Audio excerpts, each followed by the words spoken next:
हमें कहाँ जाना होगा? मैंने उसके प्रोग्राम के तसलसल से फायदा उठाकर सवाल कर डाला। बस मेरी हदायत पर अमल करते रहना।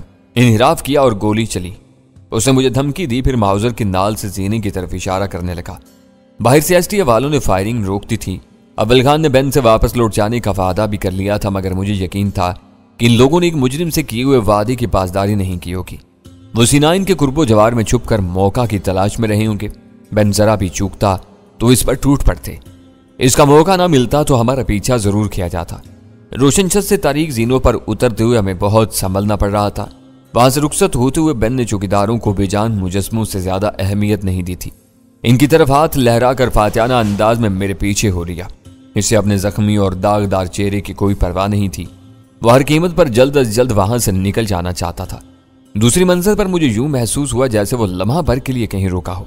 मैं चौंक कर मुड़ा तो वो मेरे पीछे आ रहा था। उसके हाथ में कोई वजनी ब्रीफ केस वगैरह आ चुका था। अंधेरा ज्यादा था। बेन ने कहीं भी रोशनी करने की जहमत नहीं की थी, क्योंकि इस तरह बाहर से अंदर की नकलो हरकत देख लिए जाने का खतरा था। अंधेरे में मुझ पर निगाह रखने के लिए वो मुझसे सिर्फ 1 या 2 जीनों के फर्क से नीचे उतर रहा था। सीनाइन की फिजा में आंसू गैस की बू कम होने लगी थी। बाकी रह जाने वाले चंद जीने मेरे लिए उम्मीद की आखिरी किरण थे। एक बार खुली फिजा में निकल जाने के बाद मैं हर लम्हे बेन डेविड के खुले निशाने पर होता। वो मुझे अपनी गाड़ी में शहर के किसी भी महफूज वीराने में ले जाता और मैदान साफ पाकर वहां मुझे गोली मार देता। वीराने का ख्याल मेरे जहन को इसलिए डस रहा था कैसे किसी मकाम पर जाए बगैर बेन को यह यकीन नहीं हो सकता था कि कोई गाड़ी उसके पीछे नहीं आ रही थी। वो मुझे रहने नहीं समझ रहा था, फिर भी मुझे उसके हाथों अपने किसी बेहतर अंजाम की उम्मीद नहीं थी। मैंने अपने कान उसके कदमों की चाप पर लगा दिए थे। ठक ठकी इन आवाजों का एक मखसूस आहंग था। मैं कदमों की आवाज को सुनता और गिनता रहा। मैंने एक खतरनाक फैसला कर लिया था। सीनाइन से हमारी वापसी खामोशी से नहीं होनी चाहिए थी। वीराने में जाकर बेन के हाथों मरने से बेहतर था कि मैं इसी वक्त कुछ कर गुजरता। मेरे दिल की धड़कनें तेज और बेतरतीब हो रही थी। हम पहली मंजिल से भी गुजर चुके थे और इस वक्त सीनाइन के आखिरी जीने तय कर रहे थे, जिनके इख्तिताम पर खुला हुआ 24 दरवाजा हमारा मुंतजिर था। सीढ़ियां उतरते उतरते अचानक मैं जीने पर रुक कर बैठ गया। बेन अपनी रो में उतरता चला आ रहा था। उसका एक पैर खासे जोर से मेरी पूंछ से टकराया। उसके मुंह से बौखलाई हुई आवाजें निकली और वो मेरे ऊपर से उड़ता हुआ ऊंधे मुंह आखिरी जीनों पर जा गिरा। गिरने से पहले ही उसके माउजर से यके बाद दीगरे 2 गोलियां चल गईं, जो बिल्कुल बेमकसद थी। मुझे इनसे कोई गजन नहीं पहुंचा। मैंने अपने जख्मी होने की परवाह किए बगैर बेन डेविड पर छलांग लगा दी और उसे रगेदता हुआ दरवाजे तक ले गया। बेन किसी गैंडे की तरह सख्त जान था। सीढ़ियों पर दूसरी बार ऊंधे मुंह गिरते हुए उसने अपनी बेसाख्ता चीख को बहुत जब्त के साथ एक गजबनाक गुर्राहट तक महदूद रखा था, लेकिन रात के सन्नाटे में उसकी वह आवाज दूर तक सुनी गई थी। एसटी वाले उकाबों की तरह इस दरवाजे के दाएं बाएं शायद ऐसी जगहों पर दुबके हुए थे जहां से हस्बे जरूरत गायब भी हो सके। इनके कान हर आवाज पर जमे हुए थे। बेन की गुर्राहट उन्होंने सुनी तो समझ गए कि कोई खेल शुरू हो चुका था। मेरी आवाज से उनके कान आशना थे। इस वक्त सीनाइन से बुलंद होने वाली दूसरी आवाज बेन ही की हो सकती थी। हम दोनों एक दूसरे के वजनी वजूद में उलझे हुए दरवाजे से बाहर निकले और जोर आजमाई करते हुए अपने कदमों पर उठने भी न पाए थे। अचानक अव्वल खान ललकारता हुआ दाहिनी तरफ से नमूदार हुआ। उसके तीनों मुसल्ला आदमी बाएं तरफ से निकल आए। चौथा उसके पीछे था। आने वाले तीनों में से एक ने वफूरे जोश में एक हवाई फायर भी कर दिया। बेन डेविड ने गुस्से और झल्लाहट में अपनी दाहिनी लात खुमाई। मैंने उसकी जद से बचते हुए उसकी पिंडली पकड़ ली और वो बाईं टांग पर संभलने की कोशिश में धूल में जा गिरा। उसके साथ अव्वल खान और उसके साथियों के 5 हथियारों की नालें बेन के जिस्म से लग गईं। बाहर फैली हुई रोशनी अंदर के घोर अंधेरे के मुकाबले में मुझे चांदनी मालूम हो रही थी। गोबेन का चेहरा खून और जख्मों से भर चुका था, मगर फिर भी वो अपनी तस्वीर के एन मुताबिक नजर आ रहा था। उसके चेहरे पर हल्क तक फैली हुई दाढ़ी की कमी थी जो उसने खुद साफ करा दी थी। मेरा माउजर और बेन डेविड का ब्रीफ केस जीनों में कहीं पड़ा रह गया था। अव्वल खान के 2 आदमी अंदर घुसे तो मैंने इन्हें वो दोनों चीजें याद दिलाती। साथ ही ये भी बता दिया कि छत पर डरे और सहमे हुए दोनों चौकीदार भी मौजूद थे। इससे आगे के काम के लिए अव्वल खान के आदमियों को किसी हदायत की जरूरत नहीं थी। उन्होंने देखते ही देखते बेन की सारी फूली हुई जेबें साफ कर दी। मैं ऑपरेटर्स पर इस मलाउन की आवाज सुनकर दहल गया था। अव्वल खान ने मेरे करीब आकर सरगोशी की। इस वक्त मेरा दिल बहुत खुश है कि तुमने न सिर्फ खुद को बचा लिया बल्कि इसे भी जेर कर लिया। मेरी शहादत की उंगली बेइख्तियार खुले आसमान की तरफ उठ गई। ये उसकी देन थी कि उसने मेरी जाती हुई जिंदगी मुझे वापस लौटा दी, वरना मैं खुद अपनी फातह पढ़ चुका था। मेरे इमाम पर बेन के हाथ पैर बांधकर उसे अव्वल खान की गाड़ी की पिछली नशिस्त पर डाल दिया गया। उसके मुंह में बहुत सा कपड़ा ठूंस दिया गया था। मैं अव्वल खान के बराबर में पैसेंजर सीट पर बैठ गया। उसके आदमी मेरी और अपनी गाड़ी में बटकर हमारे पीछे हो लिए। इसे बेहोश कर दो, अव्वल खान ने उर्दू में कहा। फासला लंबा है, ये रास्ते में तंग करेगा। मैंने अव्वल खान से मिली हुई अंगूठी का रुख दुरुस्त किया और अगले ही लम्हे बेन का कदावर वजूद बेहोशी की गहरी दलदलों में डूब चुका था। मेरे पास सब कुछ मौजूद था, बस बीम गन नहीं थी। लेकिन बेन से होने वाले मुख्तसर रुकून आशाम मुकाबले में मुझे कोई हथियार इस्तेमाल करने का मौका नहीं मिल सका। शायद आंसू गैस ने मेरे आसाब पर खासा बुरा असर डाला था। मैं सीनाइन से बाहर निकल आया था, मगर मेरी आंखें बददस्तूर चल रही थीं। इनसे आज खुद आंसू रवां थे और मुंह का जायका हल्क तक बिगड़ा हुआ महसूस हो रहा था। मैं समझ रहा था कि बेन को बेहोश करवाने के बाद अव्वल खान मुझसे खुलकर बातें करेगा, लेकिन काफी देर तक गाड़ी में खामोशी बरकरार रही। मैंने चौंक कर उसकी तरफ देखा तो उसकी नजरें सड़क पर मरकूज थीं और आंखों में आंसू झिलमिला रहे थे। उसे देखकर मेरा भी दिल भर आया। मैंने मजीद चंद सानियों तक खामोश रहकर खुद को संभाला, फिर उससे मुखातिब हो गया। तुम चुप क्यों हो? मैंने महसूस किया कि इस वक्त मेरी आवाज खुद खासी गंभीर हो गई थी। मैं चुप नहीं हूं, अपने रब का शुक्र अदा कर रहा हूं, उसने भराई हुई आवाज में जवाब दिया। कहो, क्या कह रहे हो? आज जिंदगी और मौत में बस एक अड़ंगे का फासला रह गया था। मैंने फीकी सी हंसी के साथ जवाब दिया। मेरी समझ में नहीं आ रहा था कि उसने तुम्हें इतनी आसानी से कैसे घेर लिया। तुम्हारी छोड़ी हुई आंसू गैस ने मेरा काम तमाम कर दिया था। उसने मास्क पहना हुआ था, मैंने बताया। कहानी में यह हुआ कि जुबान या किसी और मसले की वजह से चौकीदारों ने उसका साथ नहीं दिया, वरना वो मुझे छत पर ही पीस कर रखते था। यूं नहीं, जरा पूरी कहानी सुनाओ। आज का वाकया मैं जिंदगी भर फरामोश नहीं कर सकूंगा। वो मेरी हर बात गौर और खामोशी से सुनता रहा। मैं खामोश हुआ तो उसने बेसाख्ता कहा, यूं कहो कि आज बीम गन न ले जाने की वजह से तुम्हारी जान बच गई, वरना वो तुम्हें मार देता। अब से कुछ देर पहले मेरा भी यही ख्याल था, जो अब बदल चुका है। क्यों? क्या कोई भूली हुई बात याद आ गई है? उसने हैरत से पूछा। कैदी को जिंदा रखना इसकी मजबूरी थी। मुझे मारकर उसे खुद में मर जाना पड़ता। उसे सिनाइन से फरार होने के लिए एक जिंदा यरगमाली की जरूरत थी, जो सिर्फ मफ्तू कैदी पूरी कर सकता था। बिल्कुल ठीक, उसने पुरजोश लहजे में मेरी तायद की। एक बार वो यहां से निकल जाने में कामयाब हो जाता तो फिर कैदी की खैर नहीं थी। इसके लिए अपनी रुपोशी मसला बनी हुई थी। वो कैदी को अपने गले का हार बनाकर कहां लिए फिरता। जैसे ही उसे यकीन होता कि उसका पीछा नहीं किया जा रहा, वो कैदी को मार देता। उसे तुमने बहुत सादा सी तरकीब से गिरा दिया। इस पर अमल करना दिल गुर्दे का काम था। उसे समझने के लिए एक लम्हा भी मिल जाता ना तो तुम्हारी खैर नहीं थी। मैं जानता था। मैं इसके उतरने की रफ्तार गिन रहा था। मैंने उसे मोहलत का वो लम्हा नहीं दिया। अब उसका क्या किया जाएगा? कदर सकूत के बाद अव्वल खान ने पूछा। मौत उसके लिए सबसे बेहतर रहेगी। इसे तफ्तीश के लिए जिंदा रखा गया तो यह हमारे लिए आजाब बन जाएगा। इसकी रिहाई के लिए सफारती दबाव भी इस्तेमाल किया जा सकता है। मैंने उसे अपनी दो टोक राय से आगाह कर दिया। हो सकता है कि जलाल इसे जिंदा रखना चाहे। अव्वल खान ने अपना ख्याल जाहिर किया। मैं इसे इस गलती का मशवरा नहीं दूंगा। अच्छा हुआ कि इस वक्त वो हमारे साथ नहीं है। इस वक्त जो कुछ हुआ वही सबसे बेहतर था। अगर हालात उसके बरक्स होते और बेन मुझे वहां से निकाल ले जाने में कामयाब हो जाता तो बड़ी उलझनें सर उभार सकती थी। उसने मुझे टेनिस समझने से इनकार कर दिया था, मगर वो मुझे जिंदा रखता या मार देता, दोनों सूरतों में निक और टॉम जरूर मुझसे मिलते या अखबारों में मेरे बेजान चेहरे की तस्वीर देखते और मुझे कर्नल दावर के तौर पर पहचान लेते। उनकी इस शनाख्त से ये बात तो पाया सबूत को पहुंच जाती कि STF आखिरकार आईमैन तक पहुंचने में कामयाब हो गई थी, लेकिन इसके दूसरे नताइज खुशगवार न होते।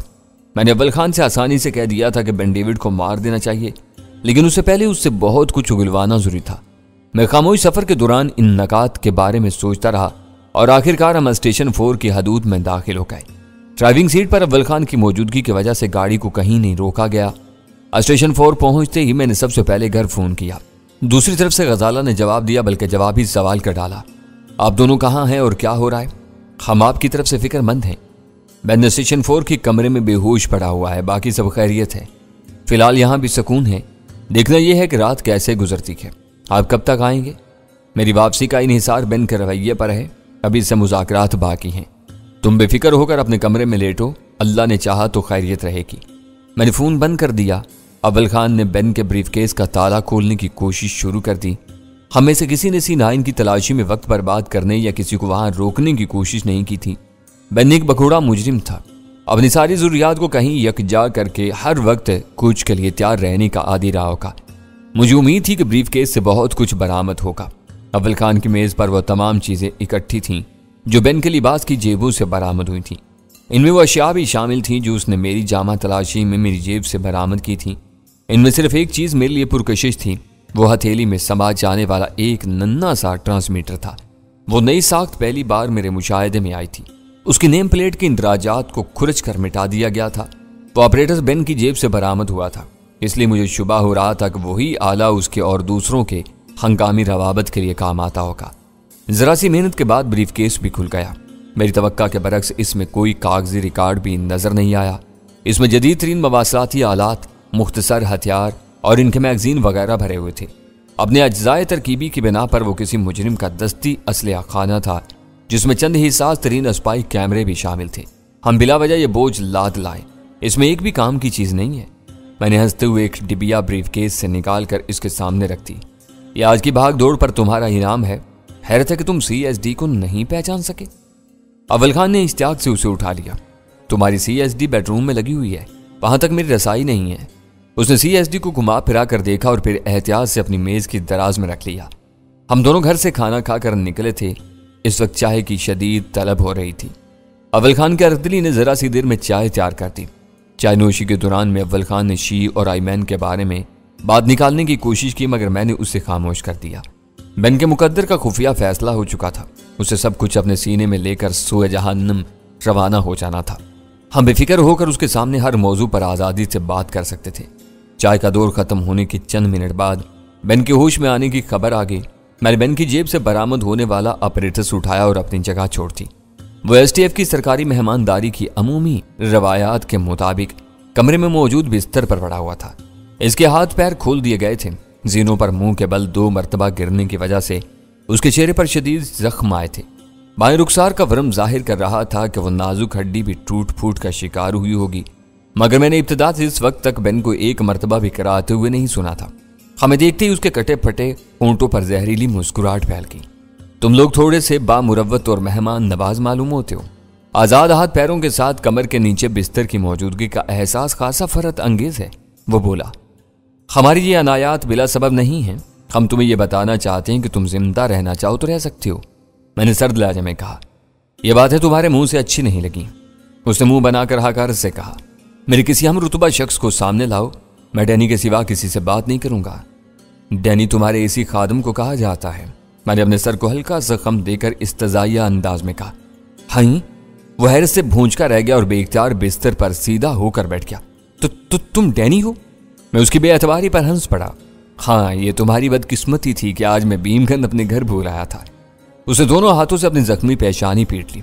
यह सिर्फ मुकद्दर की खराबी है। मुझे जरा सा भी शुबा हो जाता तो मैं इसी वक्त तुम्हें गोली मार देता। पेशानी के जख्मों से खून के जमे हुए लोथड़े हट जाने से ताज़ा खून फिर रिसने लगा। मुझे गोली मार देते तो तुम्हें फरार होने के लिए यरगमाली कहां से मिलता? तुम तो फितरत के एतबार से भगोड़े हो, मुकाबले से मुसलसल भाग रहे थे। मुझे सिर्फ तुम्हारी तलाश थी। मैं किसी और चक्कर में पड़कर अपना वक्त बर्बाद नहीं करना चाहता था। तुम्हें मारने के बाद मेरी जिंदगी का एक मिशन पूरा हो जाता। मैं खुशी से अपने सर में गोली मार लेता। तुमने अमेरिका में यहूदी काज को बहुत नुकसान पहुंचाया है। गैब की असल फाइल बहुत अहम थी। तुम लोगों ने उसकी नकलें सारी दुनिया में फैला दी हैं। उसकी जुबान से वो इंकिशाफ सुनकर मुझे खुशी हुई कि हमारी वजारतों में कुछ लोग तनदही से काम कर रहे थे। वो फाइल लाने के बाद पता ही नहीं चल सका था कि इस पर क्या काम हुआ था। सब कुछ वक्ती और जज्बाती बातों में दफन होकर रह गया था। आखिरकार तुमने उगल ही दिया कि गैब का लिखा सच है और तुम भी आलमी सहूनियत के पक्के एजेंट हो। मैं तुम्हें बताता हूं कि मैं क्या हूं। वो बिस्तर से नीचे उतरा और फिर किसी चीते की तरह झपट कर मेरी तरफ आया था। मुझे उसके तेवर अच्छे नहीं लग रहे थे। मैं बर वक्त उसके रास्ते से हट गया। वो अपने पूरे जोर में दीवार से टकराते टकराते बचा। उसने अपने दोनों हाथ दीवार पर टेक कर खुद को बचा लिया था। मैंने पलटकर उसकी पुष्ट पर जोरदार लात रसीद की और वो फिसल कर फर्श पर गिर गया। यह तुम्हारी असल औकात है, एक कुत्ते से भी बदतर है। मैंने नफरत से कहा, इस वक्त तुम बाला दस्त हो, जो चाहो कह सकते हो, मगर मैं तुमको बता रहा हूं कि गिनती पूरी हो चुकी है। तुम्हारा वक्त किसी भी वक्त पूरा हो जाएगा। यहूदियों के साथ तुमने अमरीकियों की भी दुश्मनी मोल ली है। वो तुम्हें हरगिज नहीं बख्शेंगे। मार मार कर तुम्हारा भरकस निकाल देंगे। अमरीकी और यहूदी अपनी अपनी ताकत के नशे में धुत हैं। एक को अपनी फौजी बर्तरी का घमंड है, दूसरे को अपने मुआशी गिरफ्त पर नाज है। ये दोनों खुदा को भूले हुए हैं। वो ताकत जोश में आ गई तो ये दोनों खसो ख्वाहिशाक की तरह बह जाएंगे। दूर दूर तक इन्हें कोई बचाने वाला नहीं होगा। वो उठकर धीरे धीरे चलता हुआ अपने बिस्तर पर जा बैठा और तंजिया लहजे में बोला, कौवों के कोसने से ढोर नहीं मरा करते। हर कमजोर बदमाश अपनी हरकतों की वजह से मार खाता है तो इसी तरह किलखिला कर मारने वाले को कोसता है, लेकिन इसका कुछ नहीं बिगड़ता।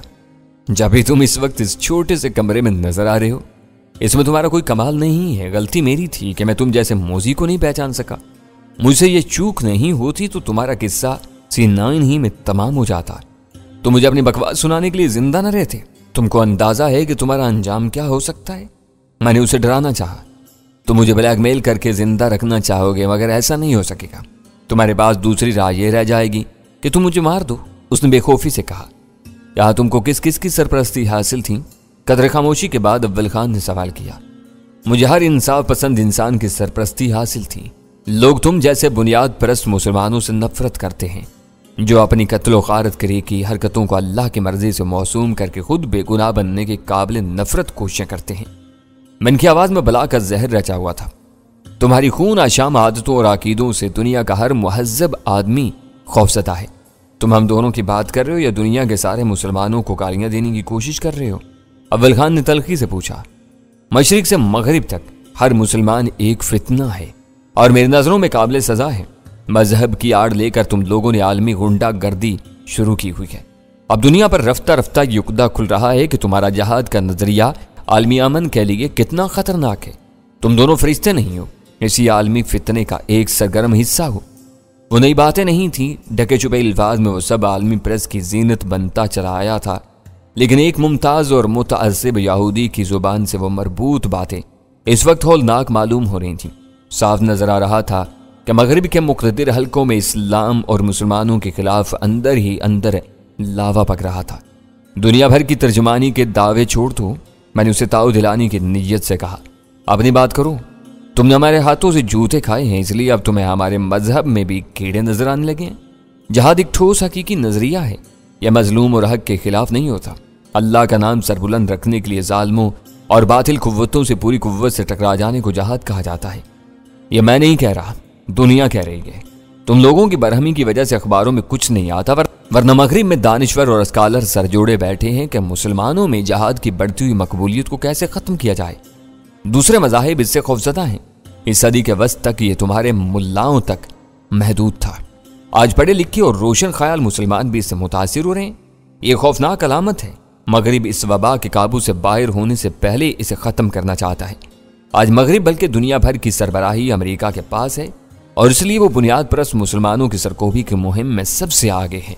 इसलिए वो तुम्हें अपना दुश्मन नजर आता है। तुमने ये समझने की कोशिश नहीं की कि मगरिब की हद से बढ़ी हुई नाइंसाफियों और जुल्म के खिलाफ इस जज्बे का अहया हो रहा है। मैंने बात बढ़ाई, कहीं कोई जुल्म नहीं हो रहा, तुम सब मुसलमान बदमाश हो। उसने बरहमी से कहा। यहूदियों को इनके वतन से बेदखल करके फलस्तीन बनाना चाहते हो, कश्मीर पर कब्जे के ख्वाब देख रहे हो, इंडोनेशिया में ईसाइयों को फना कर देना चाहते हो, यूरोप के कल्ब में दोबारा इस्लामी सल्तनत की दागबेल डालने के चक्कर में हो, सबसे बड़े जालिम हो। तुमसे हर मजहब के पैरोकार खौफजदा है, क्योंकि जब तुम हथियार उठा लेते हो तो फिर किसी को नहीं बख्शते। तुम्हारे नाम निहाद मुजाहिद खुदकुश बम के साथ तल अबीब की तफरीगाहों में घुसते हैं तो इन्हें हंसते खेलते हुए अमन पसंद यहूदियों पर जरा भी रहम नहीं आता। वो अपने साथ इन सब को ले मरते हैं। ये उन पर यहूदियों के मुसलसल मजालम का रद्द-ए-अमल है। जब तुम्हारे टैंक और बुलडोजर अरब आबादियों को रौंदते हैं, इन पर जमीन और आसमान से बारूद बरसाते हैं, तो तुम्हारा दिल नहीं दुखता? वो फलस्तीनियों के जुल्म की सजा होती है जो सबको भुगतनी पड़ती है। उसने बेपरवाही से कहा, फिर अचानक हाथ आगे बढ़ा दिया।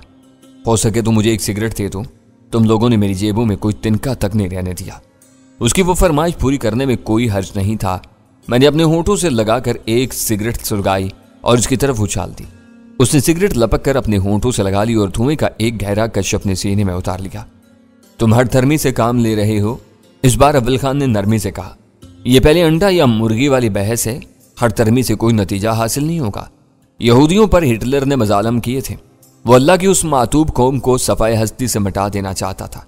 जंग जीत कर इत्तेहादियों ने यहूदियों को अमेरिका या जर्मनी के बजाय अरबों के कल्ब में बसाकर इसराइल बना दिया। नफरत की शजरकारी उसी वक्त शुरू हो गई थी। मैं तारीख दां नहीं हूं, उसने अपने सीने में रुका हुआ धुआं उगलते हुए जवाब दिया। मैं आज की दुनिया में जी रहा हूं और इसी को देख रहा हूं। मुझे यह सोचकर दहशत से फुरेरियां आने लगती हैं कि अगर दुनिया के करोड़ों मुसलमानों ने माकूलियत की राह छोड़कर हथियार उठाते हुए जहाद का नारा लगा दिया तो इस दुनिया का क्या बनेगा। मुसलमान कभी किसी पर बिला वजह हथियार नहीं उठाता। अव्वल खान ने मजबूत लहजे में कहा, हर तरफ जुल्म और चीरा दस्तियों का राज होगा तो जरूर ऐसा वक्त भी आ जाएगा